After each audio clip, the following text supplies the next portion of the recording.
process. So 1 year have passed since our last interview. What has changed? What is new in your life? Yeah, it's been a cool and interesting year, educational in many ways. First, I'd like to say it's great to be working with you again. You're one of my favorite and most respected journalists here in Donbass, and so it's always great to see you. Glad to have you back here. Thank you for all the work you're doing. In the last year, a lot has happened. I'm getting married this week on Friday. My girl that we've been living together for more than a year, and it's true love, so we're getting married.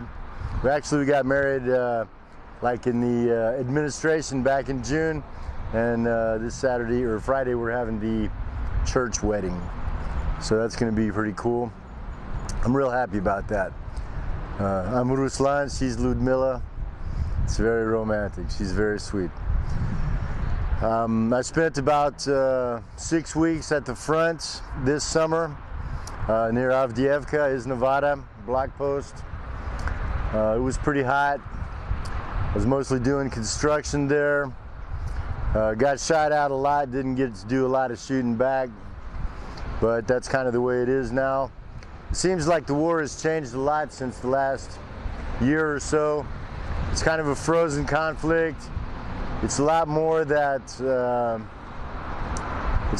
us getting shot at than getting to shoot back, and that does get old after a while.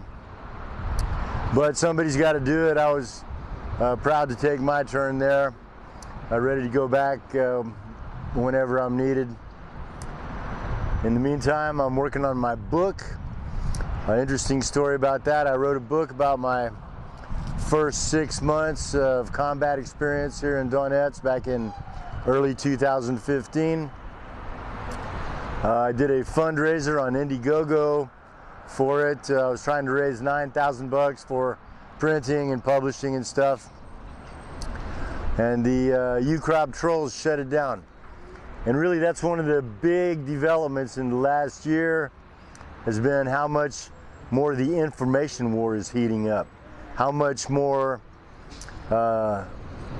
serious censorship is getting, not just with governments, but also with corporations like Google and Facebook, Twitter.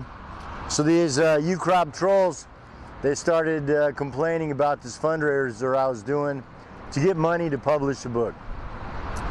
The BBC got in on the action with a complete bullshit article that said communist soldier using charity to raise money for his war. It was there was like 5 lies right there in the title.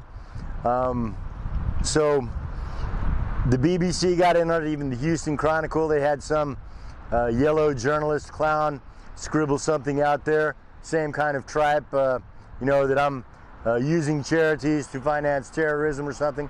Complete lies, but published by the Houston Chronicle and by the BBC. And this got traction with Indiegogo. They were reluctant to shut down my fundraiser because they knew what it was about. It's about freedom of speech, it's about the truth, it's about a different perspective from the usual mainstream bullshit. But they ended up shutting it down.